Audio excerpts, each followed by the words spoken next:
Hey guys, welcome to today's video where I'm going to show you how you can get started making portraits with Disco Diffusion, even if you are really new to Collab or you've never used it before or you don't know what all of these different things are. There's no reason to be intimidated. You don't have to know how everything works. You just have to be curious and open to trying this out. And I'm going to post a link in the description to this particular notebook, this one up here, 2W Disco Diffusion 5.6 with all of my settings and presets. I'll have a link to the regular Disco Diffusion notebook, but you can just use this. So I'm going to go scroll down a little bit, and this is just describing what Disco Diffusion is. We've got a tutorial where you've got the diffusion settings. They say right here that defaults are heavily outdated. So we're not going to be running the defaults. I've changed the default values to ones that work for me. I based some of the defaults on this post by a guy named Illuminat on Reddit, who does very good portraits. I'm just going to show you some of these things. 2 is diffusion and clip model settings. Okay, let me just scroll up a little bit. So you see we're still at number 2, and we've got all of these different models here. I also have a custom model that I sometimes run for isometric diffusion. If you've ever played Monument Valley, it looks like that, but we're not going to be using that. We're going to be using the portrait generator, which is really good, and we're going to be using these models here, Vite B16, Vital 14, RN50 by 16, and that's all we really need. You can use more, but they use more memory. We're not going to be messing with this. Basic settings, you can give this whatever file name you want. It's up to you.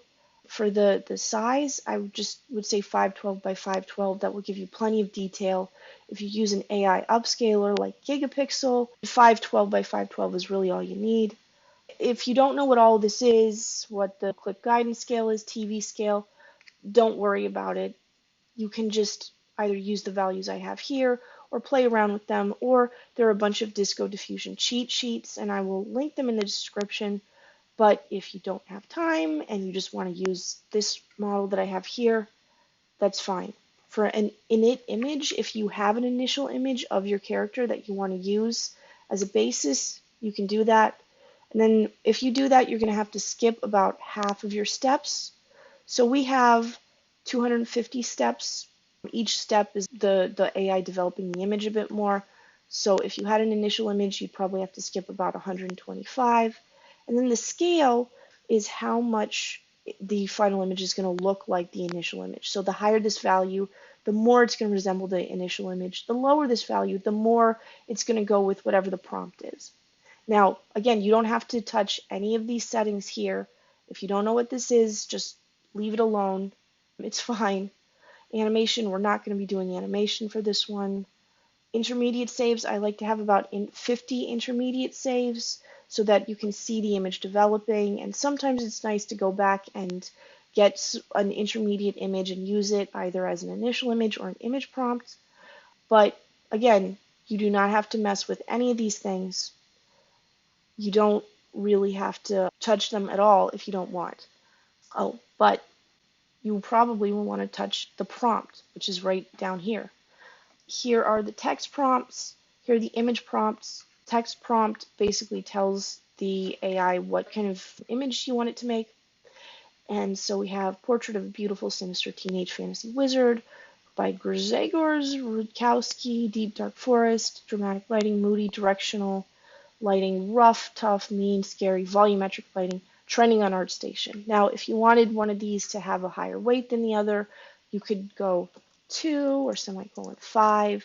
It's relative, so if one is weighted 5 and one is weighted 1, they're all weighted 1 by default. So if one is weighted 5 and the other is not weighted, so it's weighted 1, this one is obviously going to take precedence. You can also have negative prompts, and I'll show you what that looks like. We're not actually going to use that for this, but I'll show you if you wanted to have one. Let's see, watermark, cropped, text, -1.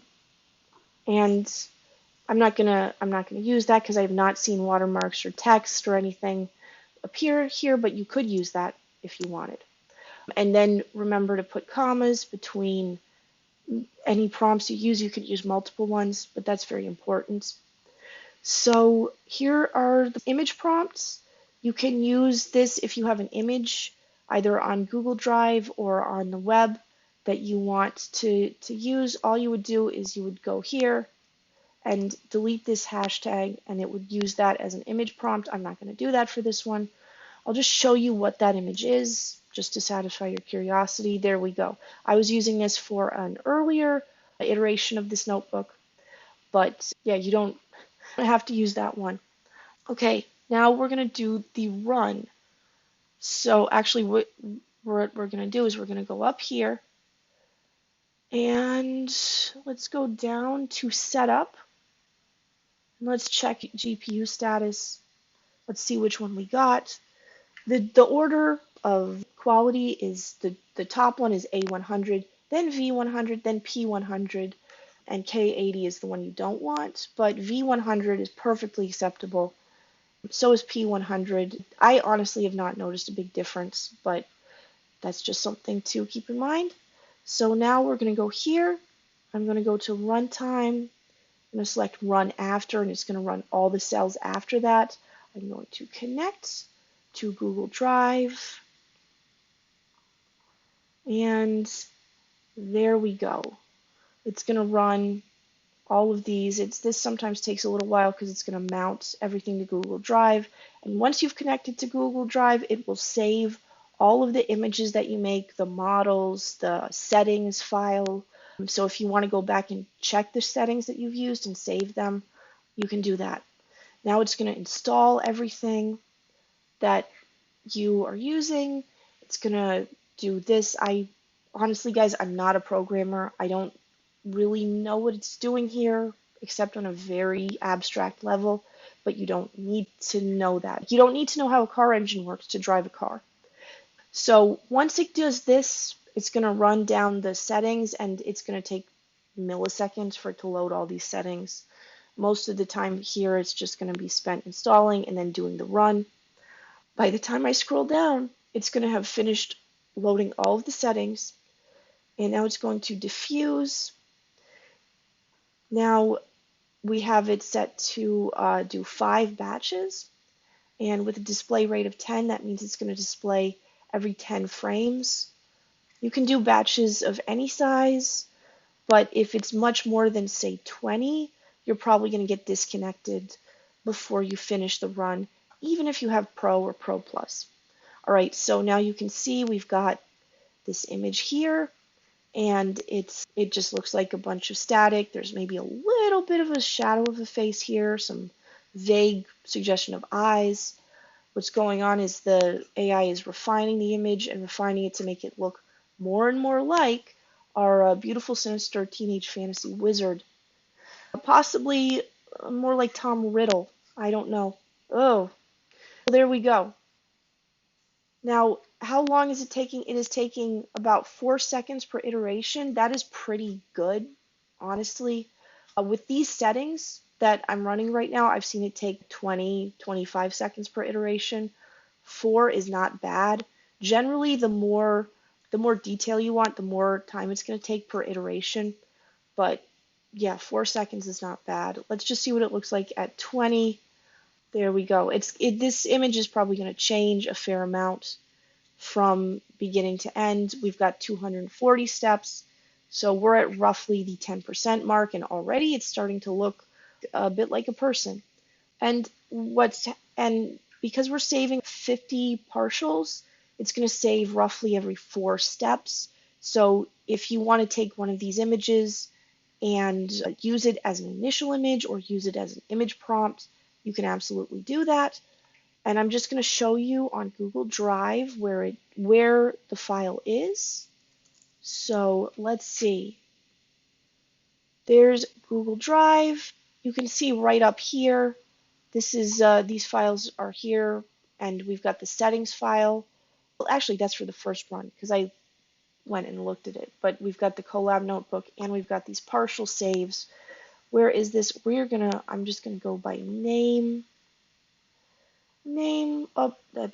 So you're gonna go to AI, It's going to auto create a folder called AI on your Google Drive. And you can see we have all these different models. We've got Comic Faces, Disco Diffusion, Centipede Diffusion, Princess Generator. That's a fun one. But we're going to go to Disco Diffusion, and we're going to go to initial image, or not initial images, excuse me. We are going to go to images out. And you're going to see I have a zillion of these because I just love generating things with Disco Diffusion. But these folders are separated by the name that you gave your file back in Colab. So we have, I think it's like Disco Portrait 5.6. Yes, Disco 5.6 Portrait. Let's open this. And you can see these are, I have these sorted by name. So this was the first run I did. This was the second run. These are some of the ones where I used that image prompt that you saw earlier. Now, you are not going to see the image that we're working on here because it's still loading that. And oh dear, a bit of male pattern baldness there. I said teenage, but we'll see how this develops. And some people go bald really early. It happens. But you're not going to see that here because it hasn't finished the run. You have to go to partials, and there you can see all these partial images that are developing. These are the earliest ones.